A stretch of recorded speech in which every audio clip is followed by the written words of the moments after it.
નમસ્કાર, પ્રણામ મિત્રો, જય માતાજી, જય શ્રી કૃષ્ણ. મિત્રો, આજની વાત સમજવા લાયક બનવાની છે, તો નમ્ર વિનંતી છે કે છેલ્લે સુધી સાંભળશો. તો ચાલો શરૂ કરીએ આજની વાત. એક અજાણ્યો કોલ અવિનાશભાઈ ગાંધીના મોબાઈલ પર નંબર પરથી આવ્યો હતો. કોલ કરનાર વ્યક્તિએ જણાવ્યું હતું કે આ તેનો થનાર જમાઈ કે જેની સાથે તેણે પોતાની દીકરી ધ્વનિના લગ્ન નક્કી કર્યા હતા. એક સારો છોકરો નથી. તેની ઘણી છોકરીઓ સાથે અફેર છે. ડ્રિંક્સ કરવાની, સ્મોકિંગ અને જુગાર રમવાની આદત છે. જો તે પોતાની દીકરીના લગ્ન તેની સાથે કરશે તો દીકરીનું જીવન બરબાદ થઈ જશે, વગેરે વગેરે. ફોન મૂક્યા પછી અવિનાશભાઈ ઘણા ચિંતાતુર જણાતા હતા. તારીખ 28/5 2017 એટલે કે 2 દિવસ પછી સગાઈ થવાની હતી. તેમણે આવનાર કોલ પર રીડાયલ કરવાની ઘણી કોશિશ કરી, પણ નંબર અનરીચેબલ આવી રહ્યું હતું. ઘરના વ્યવહારિક નિર્ણય લેનાર તે એકલા વ્યક્તિ હતા. ફોન કરનાર વ્યક્તિ જે પ્રમાણે આકાશ વિશે વાત કરી રહી હતી તે પરથી અવિનાશભાઈનો આકાશ પ્રત્યેનો વિશ્વાસ ડગમગી ગયો હતો.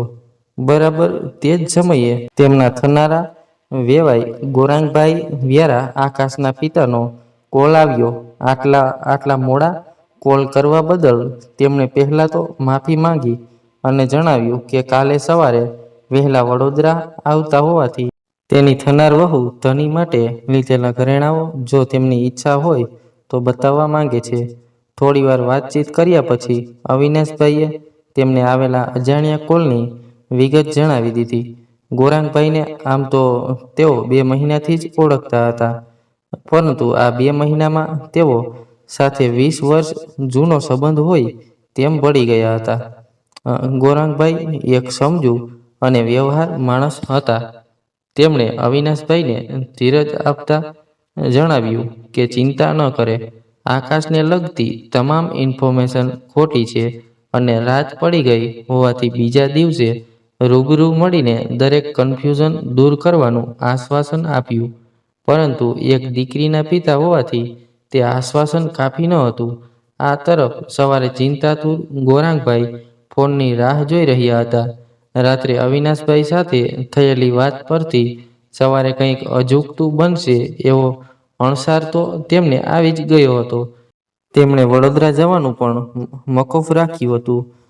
તેઓ ફોન સામે જોવા ગયા ત્યાં અચાનક ફોનની ઘંટી વાગી.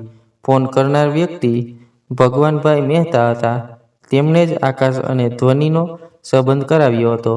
થોડી ઔપચારિક વાતો કર્યા પછી તેમણે જ જણાવ્યું કે અવિનાશભાઈએ આ સંબંધ કરવામાં ખચકાટ અનુભવે છે અને સગાઈ કરવા માટે તૈયાર નથી. ગોરાંગભાઈએ તેમને આશ્વાસન આપતા જણાવ્યું કે એકવાર તેઓ અવિનાશભાઈને મળીને બધી જ કન્ફ્યુઝન દૂર કરી દેશે. પરંતુ વાતચીત કર્યા પછી તેમને લાગ્યું કે અવિનાશભાઈને મળવું વ્યર્થ છે. ગોરાંગભાઈ સમજુ અને બુદ્ધિશાળી માણસ હતા. તેમણે તરત જ ભગવાનભાઈને જણાવ્યું કે ચિંતા કરવાની જરૂર નથી. હજુ આ સંબંધ બંધાયો નથી. શકના આધાર પર બાંધેલા સંબંધો આખી જિંદગી ન ટકી શકે. તેમણે અવિનાશભાઈની ઈચ્છાને માન આપીને આ સંબંધ મફૂક રાખવાનું સ્વીકાર્યું. ભગવાનભાઈનો હૃદયનો ભાર તેમણે પળવારમાં ખાલી કરી નાખ્યો અને ગોરાંગભાઈ પ્રત્યેનું તેમનું માન વધી ગયું. બીજી તરફ અવિનાશભાઈ પણ ભગવાનભાઈના ફોનની રાહ જોઈ રહ્યા હતા કે ગોરાંગભાઈ સાથે શું વાતચીત થઈ હશે અને શું પરિણામ આવ્યું હશે. તેમનું મન સ્વીકારવા તૈયાર ન હતું કે આકાશ આવો ખરાબ વ્યક્તિ હોઈ શકે, પરંતુ એક દીકરાના પિતા હોવાથી તેમને ડર લાગે તે સ્વાભાવિક હતું. આખરે તેમની જિંદગીભર પોતાની દીકરી કોઈને સોંપવાની હતી. જો જરા સરખો નિર્ણય પણ ખોટો લેવાઈ જાય તો દીકરીની જિંદગી ખરાબ થઈ જાય. આ અંગે વિચાર કરતા કરતા તેઓ ભૂતકાળમાં ખોવાઈ ગયા. અવિનાશભાઈનું મનોમંથન 24/3/17 ના સવારે 7:30 પ્રથમ વખત વ્યાસ ફેમિલી દીકરા આકાશ સાથે તેમના ઘરે તેની દીકરી ધ્વનિને જોવા આવ્યા હતા. તેમના ફેમિલી ફ્રેન્ડ ભગવાનભાઈ મહેતા તેમને સાથે આવ્યા હતા. આકાશ અને તેનો પરિવાર વર્ષોથી અમદાવાદ સ્થિત એક અતિ ધનાઢ્ય પરિવારમાંથી આવતા હતા. પહેલી નજરે ગમી જાય તેવો ઊંચો ગોરો આકર્ષણ દેહધારા આવતો આકાશ કોઈ મોડલ કે ફિલ્મી હીરોથી ઊણો ઉતરે એવો ન હતો.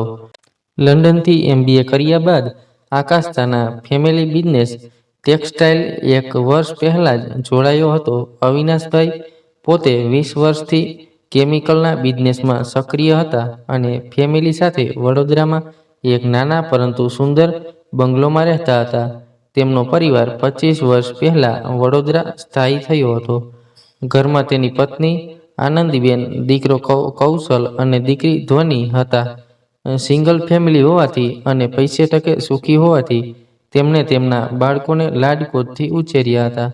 દીકરો કૌશલ 12 સાયન્સમાં મુંબઈમાં હોસ્ટેલમાં રહીને અભ્યાસ કરતો હતો અને દીકરી ધ્વનિ કોલેજમાં કેમિકલ એન્જિનિયરિંગ પૂરું કરીને MBA કરતી હોવાથી અમદાવાદમાં રહીને અભ્યાસ કરી રહી હતી. ધ્વનિ સુંદર હતી અને ભણવામાં હોશિયાર હતી. દીકરી 21 વર્ષની થાય એટલે સ્વાભાવિક છે કે પિતાને દીકરીના લગ્નની ચિંતા સતાવે. આમ પણ તેમના પરિવાર સિવાય તેમનું પોતાનું નજીકનું કોઈ સંબંધી ન હતું. એક પિતા તરીકેની ફરજને બરાબર સમજીને તેઓ ઘણા સમયથી સારા સંબંધોની શોધમાં હતા. તેમણે ઘણી જગ્યાએ દીકરી ધ્વનિના બાયોડેટા મોકલી જોયા હતા અને સંબંધ અંગે વાત ચલાવી હતી.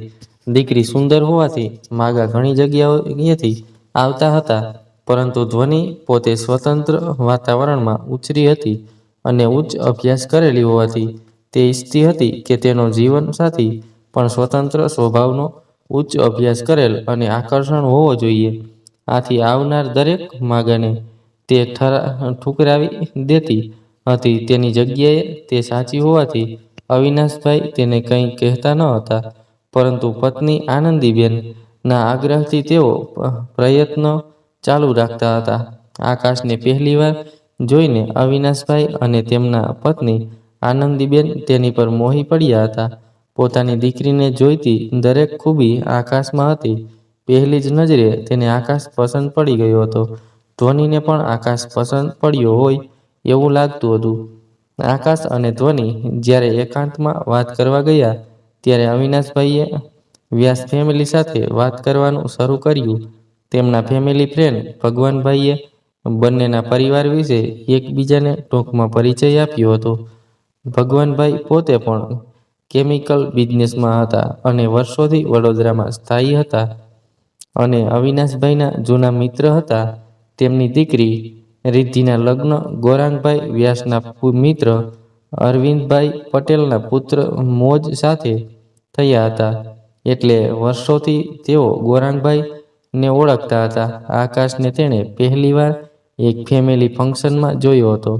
ત્યારથી તેને ધ્વનિ માટે પસંદ પડી ગયો હતો અને તેથી જ તેમણે આ વાત ચલાવી હતી. વ્યાસ ફેમિલી સાથે વાત કરતા અવિનાશભાઈએ જણાવ્યું હતું કે વર્ષો પહેલા તેઓએ આંતરિક અથડામણને કારણે પોતાના ભાઈઓ અને સગા સંબંધીઓ સાથે બોલવાનોય સંબંધ ન હતો.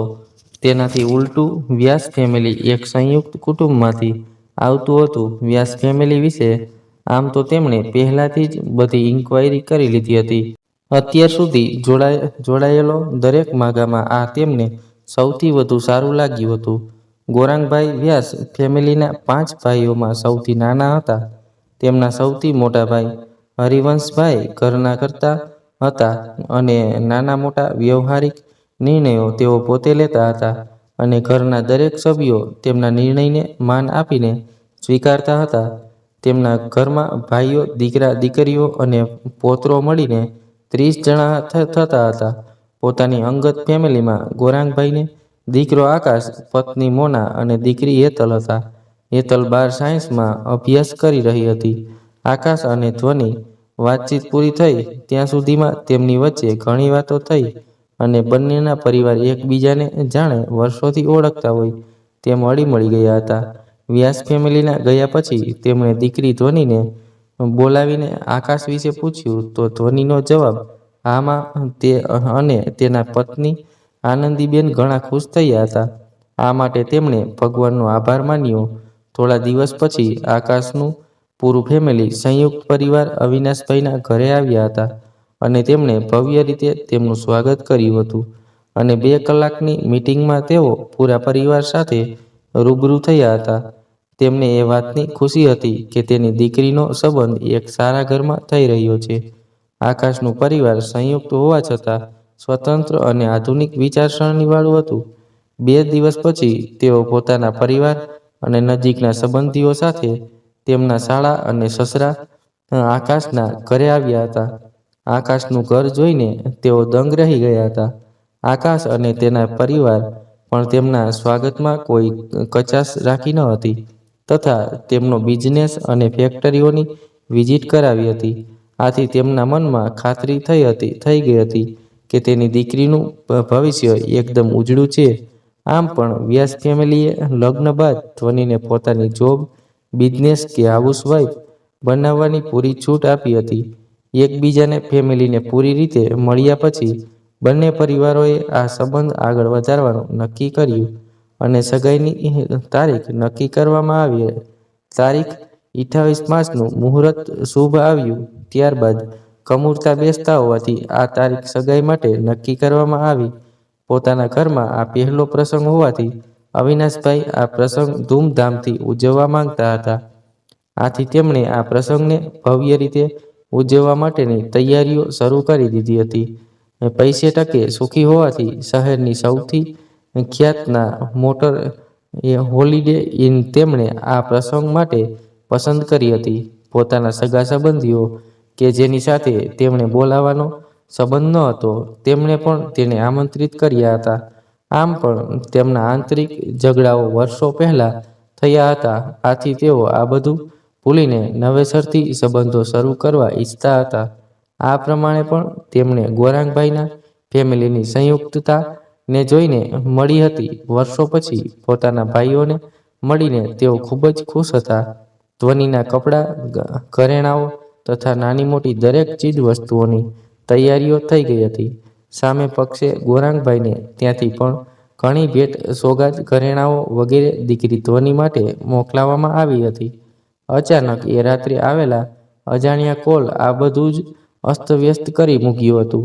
જીવનમાં પહેલીવાર તેમને આટલો મોટો ઝટકો લાગ્યો હતો. આ પરિસ્થિતિમાં શું કરવું તેને તેમની સમજણ પડી રહી ન હતી. દીકરી ધ્વનિ તો અમદાવાદ અને દીકરો કૌશલ મુંબઈમાં હતો. બંને કાલે સવારે ઘરે પહોંચવાના હતા. આથી આ વાત તેમણે તેમની પત્ની આનંદીબેનને જણાવી. એ રાત તેમણે કેવી રીતે પસાર કરી તે તેમનું મન જ જાણતું હતું. સવારે ઉઠીને તેમણે સૌપ્રથમ ધ્વનિને કોલ કર્યો અને તે અંગે તેની રાય પૂછી. દુનિયાદારીથી બેખબર અને સમજણ શક્તિના અભાવે ધ્વનિએ આ સંબંધ સ્વીકારવાની ના પાડી દીધી. દીકરીના નિર્ણયને આધારે અને શકના સંજોગોમાં તેમણે આ સંબંધ મફૂક રાખવાનો અતિ ઉતાવળ ભર્યો નિર્ણય લઈ લીધો. આથી તેમણે પોતાના મિત્ર અને આ સંબંધ કરાવનાર ભગવાનભાઈને ફોન કરીને બધી વિગત જણાવી દીધી. ભગવાનભાઈ પોતે વર્ષોથી ગોરાંગભાઈ અને તેના ફેમિલીને ઓળખતા હતા. તેમને પણ વિશ્વાસ આવતો ન હતો કે એવું બની શકે. તેમણે અવિનાશભાઈને હજુ એક વખત વિચારવા અને ગોરાંગભાઈ સાથે મળીને આ પ્રશ્નોનું નિવારણ લાવવા સૂચન કર્યું. પરંતુ અવિનાશભાઈની જીદ આગળ તેમણે નમતું ઝોકવું પડ્યું અને ગોરાંગભાઈને ફોન કરીને આ સંબંધ રદ કરવાનું આશ્વાસન આપ્યું. આમ પણ ગોરાંગભાઈ સાથે 2 મહિનામાં હળીમળી ગયા પછી અવિનાશભાઈમાં એટલી હિંમત રહી ન હતી કે પોતે ફોન કરીને આ સંબંધ રદ કરવાનું જણાવી શકે. તેમને એ વાતની ચિંતા હતી કે સગાઈના 2 દિવસ પહેલા આ સંબંધ તોડી નાખ્યો છે તે લોકો અને સમાજને કેવી રીતે જણાવશે? શું કારણ આપશે? શા માટે આ સગાઈ તૂટી ગઈ છે? શું આકાશ અને તેના પરિવાર વિશે તેમણે કરેલી ઇન્ક્વાયરી ખોટી હતી? કયા આધારે તેમણે ફોન કરનાર વ્યક્તિ પર વિશ્વાસ કર્યો? વગેરે વગેરે. ગોરાંગભાઈનું મનોમંથન ભગવાનભાઈ સાથે વાતચીત પૂર્ણ કર્યા બાદ ગોરાંગભાઈના ચહેરા પર ચિંતાની લકીરો સ્પષ્ટ જણાઈ આવતી હતી. અવિનાશભાઈ કરતાં તેમને સંબંધ તૂટવાનું વધુ દુઃખ હતું. કારણ કે કોઈ અજાણ્યો ફોન કોલ તેના પુત્રના ચરિત્ર પર આંગળી ચીંધી હતી અને તેને બદનામ કર્યું હતું. તેમનું ફેમિલી સમાજમાં સૌથી ધનાઢ્ય અને ઉચ્ચ ગણાતું હતું. આથી સ્વાભાવિક રીતે સગાઈ તૂટવાનું કારણ જણાવવું તેમના માટે અઘરું હતું, કારણ કે તેમ કરવાથી સમાજમાં તેમની અને તેમના પૂરા પરિવારની બદનામી થવાનું ડર હતું. સમાજમાં માણસો જેટલો આદરણીય હોય છે, તેની બદનામી પણ એટલી જ થાય છે. એક સંયુક્ત કુટુંબમાં રહેતા હોવાથી સૌપ્રથમ તેમણે આ વાત ઘરના કરતા અને તેમના મોટા ભાઈ હરિવંશભાઈને જણાવ્યું અને પોતાના ત્રણેય ભાઈઓને પણ જણાવ્યું. આથી પાંચેય ભાઈઓએ એક જગ્યાએ ભેગા મળીને એકબીજાને સલાહ સૂચન કરીને આ પરિસ્થિતિઓનો હાલ કાઢવાનું નક્કી કર્યું. કારણ કે આ પરિસ્થિતિ તેમના માટે પણ નવી હતી. તેમના ઘરમાં આજ સુધી ઘણા પ્રસંગો થયા હતા, પણ આવી પરિસ્થિતિ ક્યારેય ઉદ્ભવી ન હતી. આથી તાબડતોબ બંને ભાઈઓએ વડોદરા જઈ ભગવાનભાઈને મળીને આ પરિસ્થિતિનો હાલ કાઢવાનું નક્કી કર્યું. પરંતુ ભગવાનભાઈ પોતે ધંધાકીય કામથી શહેરની બહાર હતા. આથી તેમની સાથે મીટિંગ શક્ય ન હતી. આથી સમય અને પરિસ્થિતિ સામે હાર માનતા તેમણે આ સંબંધ મફૂક રાખવાનું નક્કી કર્યું અને પરિવારના બાકી સભ્યોને આ અંગે જણાવ્યું. આકાશ પોતાની સગાઈ હોવાથી તેના મિત્રો સાથે મુંબઈ શોપિંગ કરવા ગયો હતો. રાત્રે પાછો આવવાનું હતું. આથી ગૌરાંગભાઈએ તેને પરિસ્થિતિ વિશે ન જણાવ્યું, પરંતુ જલ્દીથી પાછા આવવાનું કહ્યું. આમ પણ ગૌરાંગભાઈ કઈ રીતે પોતાના દીકરાને સગાઈ તૂટવાના સમાચાર આપી શકે કે તેના ચારિત્ર પર શંકાના આધારે અવિનાશભાઈએ આ સંબંધ તોડી નાખ્યો છે. એક પિતા તરીકે તેઓ પોતાના દીકરા સારી રીતે જાણતા હતા. નાનપણથી લઈને અત્યાર સુધી દરેક બાબતમાં તેનો દીકરો આકાશ તેના વિશ્વાસમાં ખરો ઉતર્યો હતો. આજ્ઞાકારી, તેજસ્વી અને મળતાવળા સ્વભાવનો હોવાથી સાથે તેને કોઈ કુટેવ પણ ન હતી. આ પ્રસંગની વર્ષોથી તેમણે રાહ જોઈ હતી. વળી પરિવારમાં આકાશ સૌથી નાનો ભાઈ હોવાથી તેની સગાઈનો પ્રસંગ પૂરો પરિવાર ધૂમધામથી ઉજવવા માંગતો હતો. ભગવાનભાઈને સગાઈ તોડવાનું વચન આપ્યા પછી તેઓ અંદરથી ભાંગી પડ્યા હતા. આકાશનું મનોમંથન સાંજે 6:30 વાગે આકાશ મુંબઈથી પાછો આવ્યો ત્યારે તેના પિતા ગૌરાંગભાઈ ઘરે જ હતા અને તેના આવવાથી રાહ જોઈ રહ્યા હતા. તેમણે બધી વાત વિગતવાર આકાશને જણાવી. આકાશના માનવામાં આવી રહ્યું ન હતું કે આવું પણ બની શકે. આમ તો સવારથી જ તેને કંઈક અજુગતું થવાનું હતું. તેનો અણસાર આવી ગયો હતો, કારણ કે કાલ બપોરથી ધ્વનિ તેના કોલ્સ એટેન્ડ કરી રહી ન હતી. તેના મેસેજ કે ચેટનો જવાબ આપવાનું ટાળી રહી હતી. આ કારણ તેને સમજાવવામાં ન હતું આવતું, પરંતુ ધ્વનિ કોઈ બાબતે મજાક કરી રહી હશે એમ સમજીને પોતે એ વાત સિરિયસલી લીધી ન હતી. ધ્વનિ સાથે આ 2 મહિનામાં તેણે ઘણીવાર વાત થઈ હતી, પરંતુ તેણીએ આવું ક્યારેય નહોતું કર્યું. આથી એ વાત સમજવી તેના માટે અઘરી હતી. એ વિચાર કરતા કરતા તે ભૂતકાળમાં ખોવાઈ ગયો. 24/3ના રોજ વહેલી સવારે આકાશ પોતાના પરિવાર સાથે ધ્વનિના ઘરે તેને જોવા ગયો હતો. પહેલી નજરે જ પોતે ધ્વનિ પ્રત્યે આકર્ષિત થઈ ગયો હતો. આકાશે આ પહેલા 7 થી 8 છોકરીઓને જોઈ હતી. એવું ન હતું કે ધ્વનિ બધામાં સૌથી સુંદર હતી, પણ કંઈક તો તેનામાં હતું જે તેની તરફ આકર્ષિત કરી રહ્યું હતું. પેરેન્ટ્સ જ્યારે અલગ રૂમમાં વાત કરવાનું કહ્યું ત્યારે પહેલીવાર તેણે ધ્વનિ સાથે વાતચીત કરી. શરૂઆતની 5 મિનિટ ખચકાટ અનુભવ્યા બાદ બંને એકબીજા સાથે એવા હળીમળી ગયા હતા કે વર્ષોથી જાણે એકબીજાના મિત્રો હોય. બંનેએ પોતાની આજ તો ટેવ કુટેવ, શોખ સંબંધો એકબીજા સાથે શેર કર્યા હતા. આધુનિક યુગમાં હોવાથી છોકરા છોકરીઓ વચ્ચે ઘણીવાર મિત્રતા કરતાં પ્રેમના સંબંધો પણ હોય છે, એ વાત બંને સારી રીતે જાણતા હતા. આથી આકાશે પોતે જ ધ્વનિને પોતાના ભૂતકાળ વિશે જણાવ્યું હતું અને ધ્વનિના શબ્દો વિશે પણ જણાવ્યું હતું. આમ પણ ભૂતકાળને ન માનતા હોવાથી આકાશને ધ્વનિના ભૂતકાળના સંબંધો સાથે કોઈ લેવા દેવા ન હતા. તેમની ઘણી બાબતો એકબીજા સાથે મેચ થતી હતી. આથી આકાશે મનોમન ધ્વનિને પોતાની જીવનસાથી બનાવવાનું નક્કી કર્યું હતું. બંને વચ્ચે ફરક એટલો જ હતો કે ધ્વનિ સિંગલ ફેમિલીમાંથી આવતી હતી અને પોતે સંયુક્ત પરિવારમાંથી આવતો હતો. પરંતુ આકાશે ધ્વનિને દરેક બાબતોમાં છૂટ આપવાનું વચન આપ્યું હતું. આથી ધ્વનિને પણ આકાશ સાથે સંબંધ બાંધવામાં કોઈ તકલીફ ન હતી.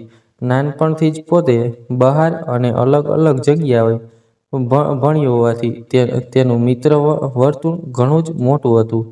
પોતાની સગાઈમાં તેણે ઘણા મિત્રો અને ઓળખીતાઓને પર્સનલી ઇન્વાઇટ કર્યા હતા. વળી તેના મિત્ર વર્તુળમાં પોતે સૌથી નાનો હોવાથી બધા મિત્રો આ પ્રસંગમાં આવીને તેની ખુશીમાં જોડાવા ઈચ્છતા હતા. પોતે મિત્રો અને લોકોનો શું જવાબ આપશે કે કયા કારણોસર તેની સગાઈ તૂટી ગઈ, સૌથી વધુ બદનામી તેની જ થવાની હતી. કારણ કે તમામ ખોટા આક્ષેપો તેની પર મુકાયા હતા.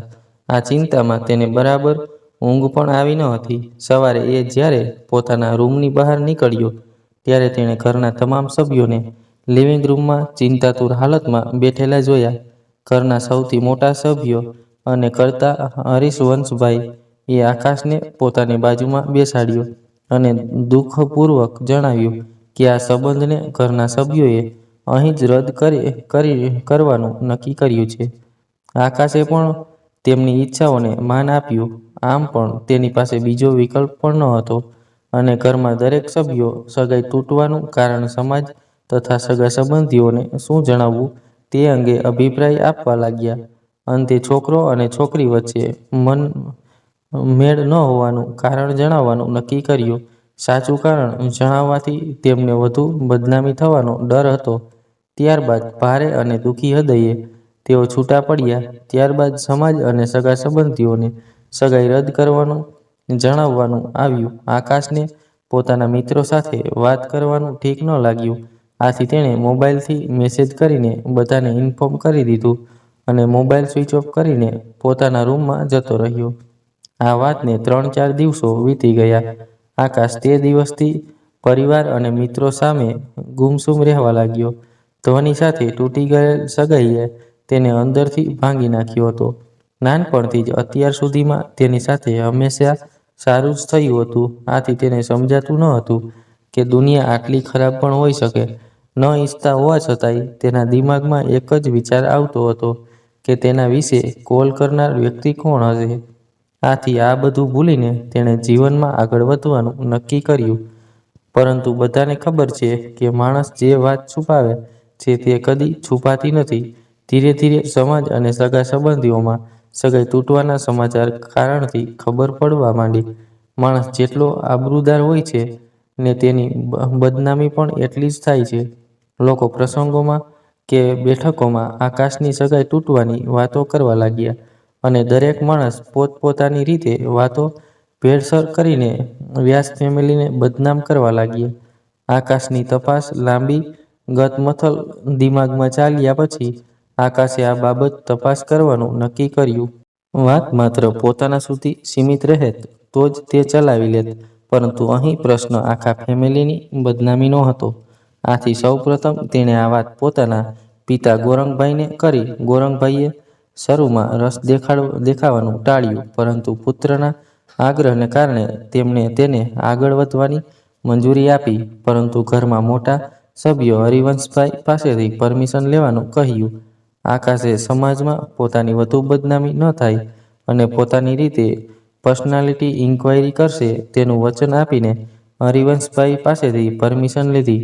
આથી સૌપ્રથમ તેણે પિતા ગોરંગભાઈને કોઈ પણ શક હોય તો એ અંગે જણાવવાનું કહ્યું.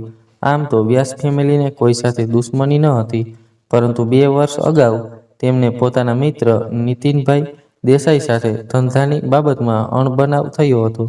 પરંતુ તે આવું કામ ન કરી શકે કારણ કે તેમને વ્યાસ ફેમિલી સાથે પારિવારિક સંબંધો ન હતા. ત્યારબાદ ગોરંગભાઈએ તે રાત્રે અવિનાશભાઈના મોબાઈલ પર આવેલા કોલની ડિટેલ જણાવી. અવિનાશભાઈએ ઇન્ફોર્મેશન મુજબ કોલ નંબર પરથી આવ્યું હતું. કોલ કરનાર એક છોકરી હતી. કોલ કરનારે જણાવ્યું હતું કે આકાશને નીતા નામની છોકરી સાથે સંબંધ છે. નીતાનું લગ્ન તૂટવાનું કારણ પણ આકાશ જ છે. આકાશને દારૂ તથા સિગરેટ પીવાની વગેરે વગેરે આદતો છે. તેના મુજબ જ્યારે આકાશ મુંબઈ ગયો હતો ત્યારે પણ ત્યાં ડ્રિંક્સ કર્યું હતું. આથી તમારી દીકરી સાથે સંબંધ કરતા પહેલા ચેતી જજો. અવિનાશભાઈએ તેને પૂછ્યું હતું કે પોતાનો નંબર તેણી ક્યાંથી મળ્યો અને આટલી રાત્રે કેમ ફોન કરે છે, તો તેણીએ જવાબ આપ્યો કે તેણે તેમની હિતે વિશે શું છે. અવિનાશભાઈએ તેને ફરી પૂછ્યું હતું, ઇન્ફોર્મેશન સગાઈના 2 દિવસ પહેલા કેમ આપે છે? અગાઉ પણ જણાવી શકતી હતી.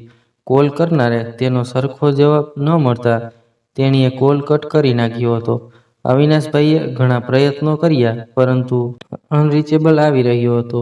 આકાશ હવે એ વિચારી રહ્યો હતો કે કોલ કરનાર વ્યક્તિ તેના વિશે આટલું કેવી રીતે જાણતી હતી. પોતાને નીતા સાથે અભ્યાસ છે તેવું તેણીએ કયા આધારે કહ્યું હશે? નીતા અને પોતે નાનપણના મિત્રો હતા તે આકાશનું ફેમિલી સારી રીતે જાણતું હતું અને આકાશ અને નીતાને આટલા વર્ષોમાં એકબીજા પ્રત્યે પ્રેમ તો શું આકર્ષણ પણ અનુભવ્યું ન હતું. કોલ કરનાર વ્યક્તિ પોતાના સમાજનો કે બહારનો હોઈ શકે. તે ગડમથલમાં રાતના તેને ક્યારેય ઊંઘ આવી ગઈ તેને ખબર ન પડી. રાત્રે અચાનક 12:30 વાગ્યે તેની ઊંઘ ઉડી ગઈ. તેના મનમાં ગડમથલ ચાલી રહી હતી કે કોણ અસલી ગુનેગાર હોઈ શકે.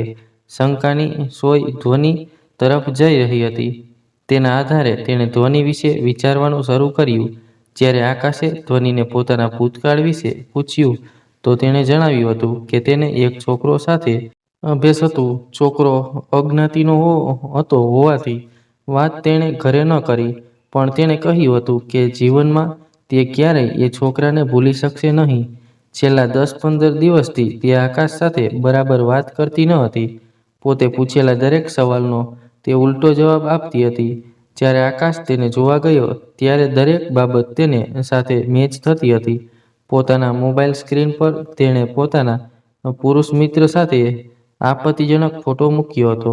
આકાશે તેને સમજાવી હતી કે તેની સગાઈ થવાની હોવાથી આવા ફોટા ન મૂકવા જોઈએ, પરંતુ પોતે સ્વતંત્ર છે અને પોતાની મરજી મુજબ જીવે છે તેવું કહીને આકાશની વાત માની ન હતી. લગ્ન પછી બધું ઠીક થઈ જશે એવું માનીને આકાશે તેને સામે નમતું જોવું પડ્યું હતું. ધ્વની પણ અમદાવાદમાં હોવાથી આકાશ તેને ઘણીવાર મળવાનું કહેતો, પરંતુ તે કોઈને કોઈ બહાનું બનાવીને મળવાનું ટાળતી હતી. આકાશના મિત્ર વર્તુળ વિશે તેણે બધું પૂછી લીધું હતું, પરંતુ પોતાના મિત્રો વિશે જણાવવું તે ટાળતી હતી. નીતા વિશે તેને આકાશે જ જણાવ્યું હતું. નીતા કે જેની સાથે આકાશને અભી છે તેવું ફોન કરનારને જણાવ્યું હતું. આધુનિક યુગમાં હોવાથી આકાશ અને ધ્વની પણ મિત્રોના આગ્રહથી થોડું ઘણું ડ્રિંક્સ કરતા હતા. તે વાતે તેણે એકબીજાને જણાવી હતી. આથી કોલ કરનાર ક્યાં તો ધ્વની હતી, ક્યાં તો એની કોઈ સ્ત્રી મિત્ર, કારણ કે તે સિવાય કોઈ જાણતું ન હતું કે આકાશ ડ્રિંક્સ કરે છે. સૌથી મુખ્ય મુદ્દો, આકાશ મુંબઈ હતો ત્યારે તેણે એક વખત ધ્વનીને ફોન પર જણાવ્યું હતું કે તેના જૂના મિત્રો સાથે ક્લબમાં જાય છે, ત્યાં તે લોકો ડ્રિંક્સ અને સ્મોકિંગ કરશે. કોલ કરનાર વ્યક્તિને જાણવા આપ્યા મુજબ આકાશ મુંબઈ ગયો ત્યારે તેણે ડ્રિંક્સ કર્યું હતું. આ વાત માત્ર ધ્વની જ જાણતી હતી. મતલબ ધ્વની ચોક્કસ આ માટે જવાબદાર હતી. બધી ઘણી બાબતો શંકા ધ્વની તરફ લાવી રહી હતી. આથી મનોમન તેને ખાતરી થઈ ગઈ કે ધ્વનીને આ સંબંધ કરવો ન હતો, પરંતુ માતા પિતાની ઈચ્છા હોવાથી તેણીએ હા પાડી હતી. પોતે સંબંધ તોડવા માટે ઘણીવાર આકાશને ક્લૂ આપી રહી હતી, પણ આકાશ તે સમજતો ન હતો. આથી છેલ્લા દિવસે તેના પિતાના મોબાઈલ પર કોલ કરીને આકાશને બદનામ કરીને ગમે તે રીતે સગાઈ તોડવાનો સિવાય ધ્વની પાસે કોઈ વિકલ્પ ન હશે એવું આકાશે મનોમન અનુમાન લગાવ્યું. પોતાના એક વકીલ મિત્ર અમર દેસાઈની સલાહ આકાશે લીધી. તેણે સૌપ્રથમ ધ્વની વિશેની દરેક બાબતે તેને જણાવી અને આગળ શું પગલાં લેવા તેની પૂછપરછ કરી. અમરે જણાવ્યું એ અજાણ્યા કોલ કરનાર ઉપર પોલીસ ફરિયાદ કરવાનું સૂચન કર્યું અને જણાવ્યું કે આ ફરિયાદ તેણે વડોદરા કરવી પડશે, કારણ કે અજાણ્યો કોલ વડોદરા એટલે કે અવિનાશભાઈના મોબાઈલ પર આવ્યો હતો. જ્યાં વારદાત થાય છે પોલીસ ફરિયાદ પણ ત્યાં જ કરી શકાય છે, બીજી જગ્યાએ નહીં. આ ઉપરાંત આ કેસ દાખલ કરવા માટે અવિનાશભાઈની પરવાનગી લેવા પડે તેમ હતી, કારણ કે અજાણ્યો કોલ તેના મોબાઈલ પર આવ્યો હતો. કેસ દાખલ થાય પછી જો તેઓ ફરી જાય તો ઉલટું આકાશ પર માનહાનિનો કેસ થઈ શકે.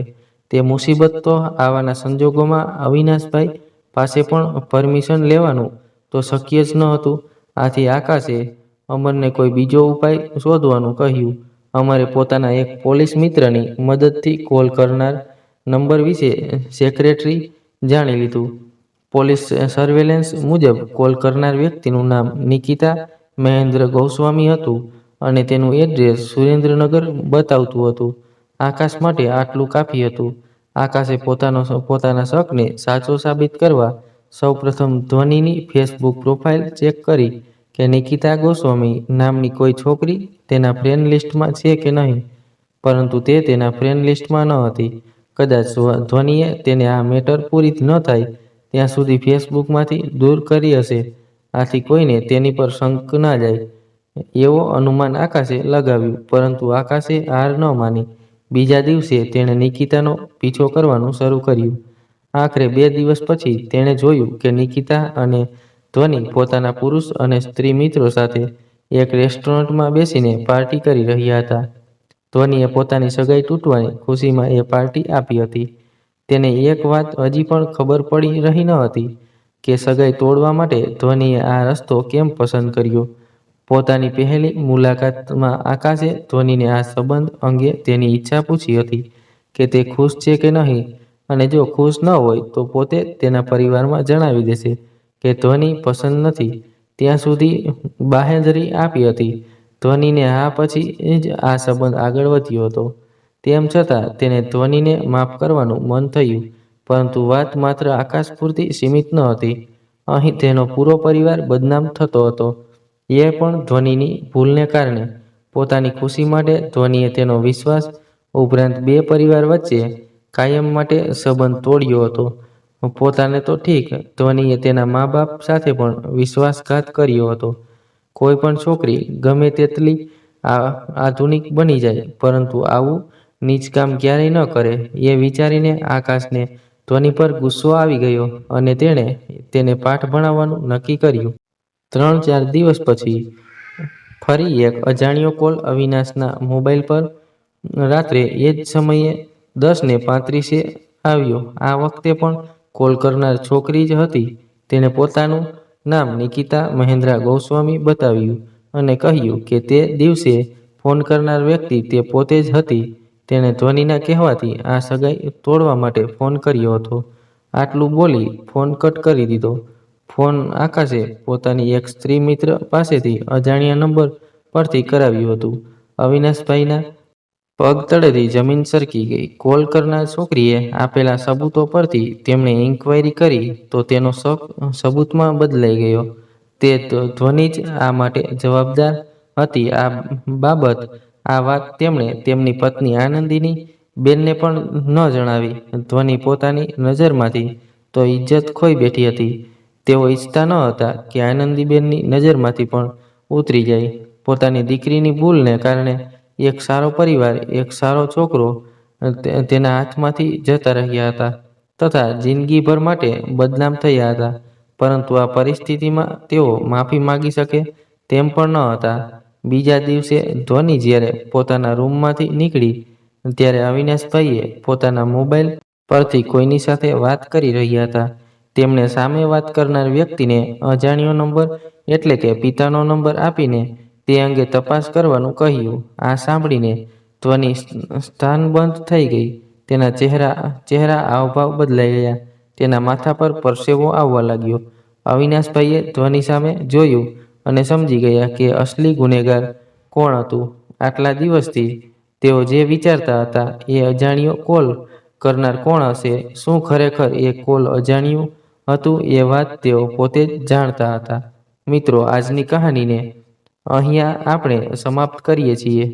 તમને કેવી લાગી તે કોમેન્ટ બોક્સમાં તમારો અભિપ્રાય જણાવશો અને પસંદ આવ્યું હોય તો લાઈક કરી દેજો અને તમારા ખાસ મિત્રોને શેર જરૂરથી કરજો, એટલે એ આગલી નવી કહાની બનાવવામાં ઉત્સાહ મળે.